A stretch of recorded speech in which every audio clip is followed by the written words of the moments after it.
நம்மளுடைய சூக்ஷ்ம வியாமா warm up practices எப்படி பண்றதுன்றத பார்க்கலாம். ஃபர்ஸ்ட் இன்னைக்கு நம்ம பார்க்க போறது வந்து நம்மளுடைய ஹெட்டுக்கும் ஷோல்டர் நல்லா கம்ஃபர்டபுளான பொசிஷன்ல உட்காந்துக்கோங்க. கைகளை நல்லா பின்னாடி கட்டிக்கலாம். ஸோ ஏன்னா உங்க முதுகு தண்டுவடம் நேரா இருக்கிறதுக்காக. ஸோ ஃபர்ஸ்ட் ஹெட்டை வந்து நல்லா எக்ஸேல் பண்ணி கீழே போடுங்க. இன்ஹேல் நல்லா பேக்ல போங்க. எக்ஸேல் நல்லா முன்னாடி வரலாம். இதை வந்து ஒரு 5 வாட்டி பண்ணுங்க. செகண்ட் ப்ராக்டிஸ் எப்படி பண்றது பார்க்கலாம். நல்லா இன்ஹேல் பண்ணிக்கோங்க. Exhale, turn your head to the right. நல்லா உங்களுடைய கழுத்தை ரைட் சைடு திருப்புங்க. உங்களுடைய சின் வந்து உங்களுடைய ஷோல்டருக்கு பேரலா இருக்கணும்.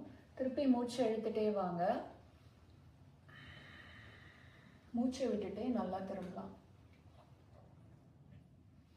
ஸோ இதை வந்து ஒரு 5 வாட்டி ப்ராக்டிஸ் பண்ணுங்க.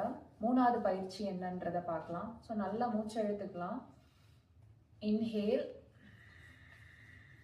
Exhale, inhale. நல்லா மூச்சை இழுத்துக்கோங்க. மூச்சை விட்டுட்டே நல்லா உங்கள் தலையை நல்லா டெல்ட் பண்ணுங்க. இது மூணாவது பயிற்சி. இதுவும் ஒரு 5 வாட்டி ப்ராக்டிஸ் பண்ணுங்க. ஸோ அடுத்தது 4வது, ஜஸ்ட் உங்களுடைய ஹெட்டை கீழே போட்டுக்கோங்க. இன்ஹேல் பண்ணிட்டே போங்க. ஸோ நல்லா மூச்சு இழுத்துக்கோங்க. லெஃப்ட்ல இங்கே வரும்போது மூச்சை நல்லா விட்டுட்டே வாங்க. ஸோ இதே மாதிரி நம்ம இந்த சைட் பண்ணுவோம். இன்ஹேல் நல்லா லெஃப்ட் போங்க.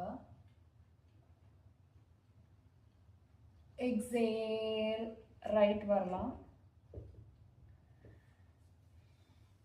இதை வந்து நம்ம ஒரு 5 வாட்டி பண்ணுங்க டெய்லி. இது அதே மாதிரி ஹை பிபி இருக்கவங்க இந்த 4வது பயிற்சியை பொறுமையாக பண்ணுங்க. ஸோ அடுத்தது நம்மளுடைய